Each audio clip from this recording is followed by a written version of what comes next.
வணக்கம். சட்டப்பேரவையில் வெடித்த மோதல் பரபரப்பு. நண்பர்களே, இந்த வீடியோவிற்கு ஒரே ஒரு லைக் மற்றும் சப்ஸ்கிரைப் பண்ணிருங்க. இரண்டாவது நாள் சட்டப்பேரவை கூட்டம் இன்று நடைபெற்றுள்ளது. அதில் எதிர்க்கட்சி தலைவர் உதயநிதி அவர்கள் கடுமையான குற்றச்சாட்டுகளை முதல்வர் விஜய் அவர்கள் மீது முன்வைத்துள்ளார். பதிலளிக்க வேண்டும், வாய் திறந்து பேச வேண்டும் என்பதை எல்லாம் உதயநிதி அவர்கள் கூறியுள்ளார். ஆனால் 30 நாட்கள் மட்டுமே தமிழ்நாட்டின் முதல்வராக விஜய் அவர்கள் செயல்பட்டுள்ளார். தற்பொழுது 35வது நாட்கள் நடைபெற்று கொண்டிருக்கிறது. இதில் பல்வேறு தவறுகள் தமிழ்நாட்டில் நடந்திருக்கிறது என்று திமுக கடுமையான குற்றச்சாட்டுகளை முன்வைத்த போதிலும் அதற்கு பதிலளித்த முதல்வர் விஜய் அவர்கள் தவறு நடந்தது உண்மைதான், ஆனால் அதை 48 மணி நேரத்திற்குள் நாங்கள் கைது நடவடிக்கை மேற்கொண்டு சிறையில் அடைத்துள்ளோம். அண்ணா பல்கலைக்கழக மாணவி விவகாரத்தை போல நாங்கள் நாட்களை இழுத்தடிக்கவில்லை.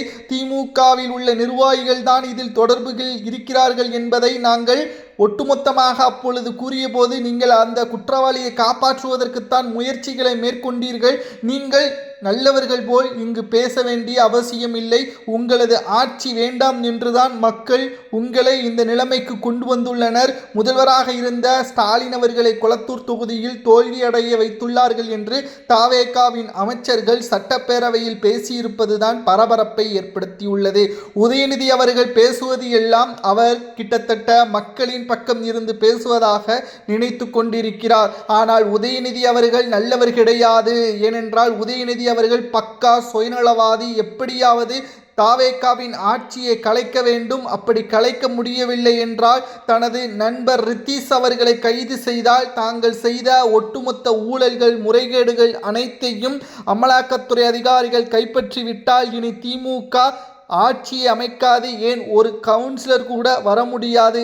அது கிட்டத்தட்ட மிகப்பெரிய ஒரு மெகா ஊழலை திமுகவின் ஆட்சியில் உதயநிதியின் நண்பர் ரித்தீஷ் அவர்கள் மூலம் காவல்துறை அதிகாரிகளை மாற்றக்கூடிய அளவிற்கு ரித்தீஷ் அவர்களுக்கான ஆதரவுகளை உதயநிதி அவர்கள் துணை முதல்வராக இருந்த பொழுது ஒட்டுமொத்தமான பங்களிப்பை ரித்தீஷ் அவர்களுக்கு பதவியே இல்லாமல் அந்த அதிகாரத்தை கொடுத்துள்ளார். இது பற்றி சட்டப்பேரவையில் தவேகாவின் அமைச்சர் ஆதவ் அர்ஜுனா அவர்கள் பேசியதும் சட்டசபையில் பரபரப்பு ஏற்பட்டுள்ளது.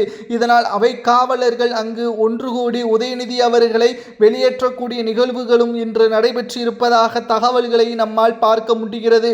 உதயநிதி அவர்கள் வாயை திறங்கள் விஜய் என்று பேசியுள்ளார். நாங்கள் கிட்டத்தட்ட 34 நாட்கள் தமிழ்நாட்டில் முதல்வராக சிறப்பான ஆட்சியை நடத்துகிறோம். ஆனால் உங்களை போல 13 லட்சம் கோடி கடனை தமிழ்நாட்டில் வைத்து செல்லவில்லை என்பதையும் தவேகாவின் தரப்பினர்கள் கூறியுள்ளனர். தமிழக அரசியலில் மிகப்பெரிய ஒரு திருப்பு முனையாக சட்டப்பேரவையில் உதயநிதி அவர்கள் எதிர்க்கட்சியாக சிறப்பாக செயல்படுவார் என்று கூறினால் அவர் தனது கட்சியின் விவகாரங்களை மற்றும் பற்றி தான் பேசுகிறாரே தவிர மக்கள் நிலைமை பற்றி அவர் பேசவில்லை. மக்களுக்கு தேவையான நலத்திட்ட உதவிகளை எப்பொழுது செய்வீர்கள் எதை பற்றி பேசாமல் திமுக தோல்வியடைந்து விட்டது. தவேகா சில தொகுதிகளில் மட்டும்தான் கைப்பற்றியுள்ளது. திமுகவை விட ஓட்டு வங்கி தவேகாவிற்கு குறைவுதான் என்று பேசுவது எல்லாம் எந்த விதத்தில் நியாயம்? மக்கள் இதை எப்படி ஏற்றுக்கொள்வார்கள்? திமுக நிச்சயமாக உதயநிதியை எதிர்க்கட்சி தலைவர் பதவியில் இருந்து மாற்ற வேண்டும். அவர் நீடித்தால் நிச்சயமாக உதயநிதி அவர்களாலே திமுக வருகின்ற இடைத்தேர்தலிலும் உள்ளாட்சி தேர்தலிலும் திமுக மிகப்பெரிய ஒரு தோல்வியை தழுவும் என்ற தகவலும் தற்பொழுது சமூக வலைதளங்களில் நம்மால் பார்க்க முடிகிறது. திராவிட முன்னேற்ற கழகத்தை பொறுத்தளவிற்கு உதயநிதி அவர்கள் எதிர்க்கட்சி தலைவராக சிறப்பாக செயல்படவில்லை. சட்டப்பேரவையில் தேவையில்லாமல் சில தகவல்களை தெரிவித்தார். அதுவும் பொய்யான தகவல்கள். நேற்று சட்டப்பேரவைக்கு வந்த உதயநிதி அவர்கள் சில பேச்சுக்களை சட்டைப்பையில் அணைந்தும் பதாகைகளை சட்டப்பேரவைக்குள் கொண்டு வந்துள்ளார். ஆனால் அண்ணா பல்கலைக்கழக மாணவி விவகாரத்தில் அவர் ஏன் வாய் திறக்கவில்லை? அப்பொழுது சட்ட ஒழுங்கு எப்படி இருந்தது? குற்றவாளி காவல்துறையின் கண்முன்னாலே இருந்த போதிலும் அவரிடம் விசாரணை நடத்தி அவரை வீட்டிற்கு அனுப்பினார்கள் என்று பாதிக்கப்பட்ட குடும்பத்தில் உள்ள நபர்கள் தெரிவித்தார்கள்.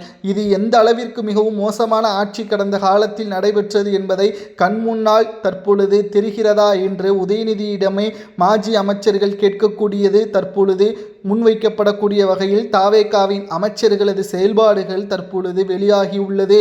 சட்டப்பேரவையில் தற்பொழுது கர்நாடகா மேகாது அணை விவகாரம் போன்றவைகளும் பேசப்படுகிறது.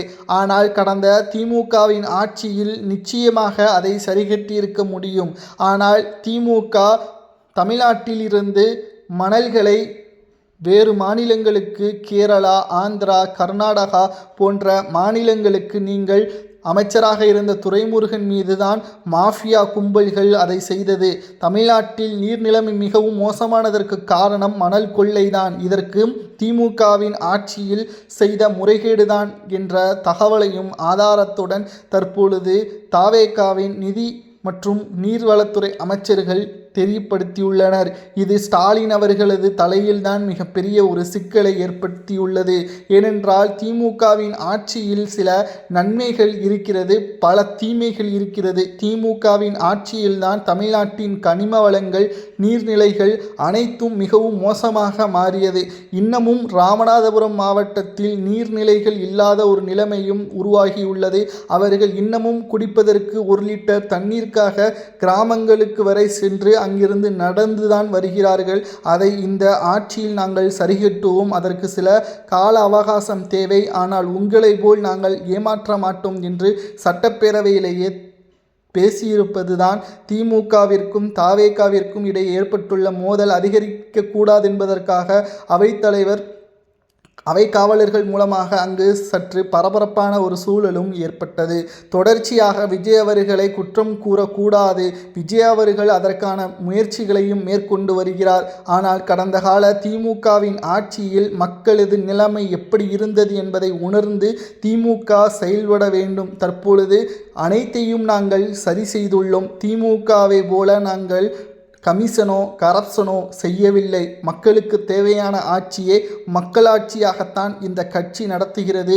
இது கட்சி மக்களின் சேவகராகத்தான் இருக்கிறது என்பதையும் விஜய் அவர்கள் முதல் அறிக்கையிலேயே சட்டப்பேரவையில் இன்று பேசியுள்ளார். ஆனால் உதயநிதி அவர்களோ தனக்கு எதிராக எந்த ஒரு பாயிண்டும் கிடைக்காத காரணத்தினால் சில வார்த்தைகளையும் விட்டுள்ளார். இது முதல்வர் விஜய் அவர்களை தரைக்குறைவாக பேசக்கூடிய வார்த்தைகளாக அமையக்கூடும் என்ற காரணத்தினால் அவை குறிப்பில் இருந்து நீக்க வேண்டும் என்று செங்கோட்டையன் அவர்களும் கூறியுள்ளார். இதனால்தான் திமுகவிற்கும் தாவேகாவிற்கும் இடையே சட்டப்பேரவையில் சலசலப்பு ஏற்பட்டுள்ளது.